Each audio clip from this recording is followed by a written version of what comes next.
मित्रों नमस्कार, मैं एक बार फिर से सुभाष शुक्ला आपके बीच में हाजिर हूँ इंग्लिश वाला लेकर के। और आज हम बात करने वाले हैं फ्रेज और क्लास के डिफरेंस के बारे में। फ्रेज किसे कहेंगे और क्लास किसे कहेंगे, मात्र 2 से 3 मिनट के अंदर, मुश्किल से 2 मिनट में, विश्वास करिए। तो आते हैं, सीधा बात करते हैं, टू द पॉइंट, फालतू कोई बात नहीं। तो मैंने आपसे कहा, लिखा हुआ है you go to your school, you go or to your school. इसमें जो यू है वो आपका सब्जेक्ट है, वो आपका वर्ब है। और इसके बाद जितनी सारी बातें हैं, इसको हम क्या कहेंगे, इसको हम कहेंगे फ्रेज कहेंगे। और ये क्या हो जाएगा आपका, ये हो जाएगा आपका क्लास। नहीं जान पाए, कोई बात नहीं।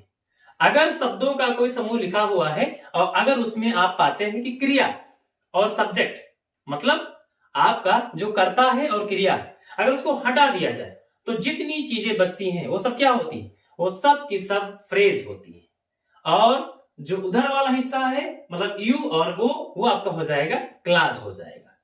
नहीं जान पाए तो दूसरे वाक्य में देखिए, लिखा हुआ है सी। सी क्या है, सब्जेक्ट है। गिव्स क्या है, वर्ब है। तो सी गिव्स ये क्या है, ये आपका है एक क्लास। ओके, ये क्या है, क्लास। और you something for this, you something for this, ये शब्दों का मात्र एक समूह है। You something for this, you 1 2 3 4।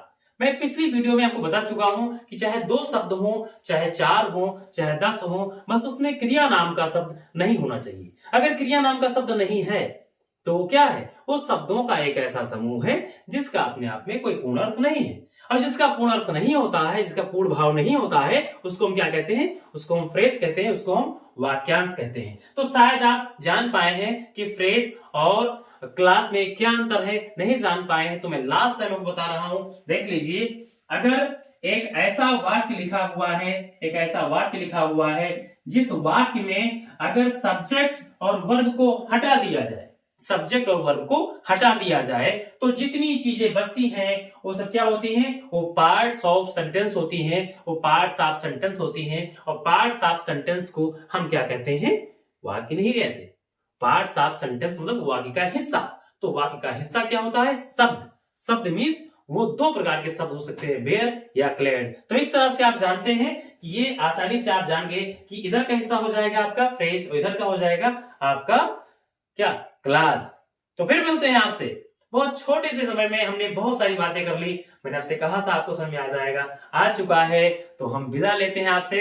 अपना ख्याल रखें, अपनों का ख्याल रखें और मिलते हैं फिर। जय हिंद, थैंक यू।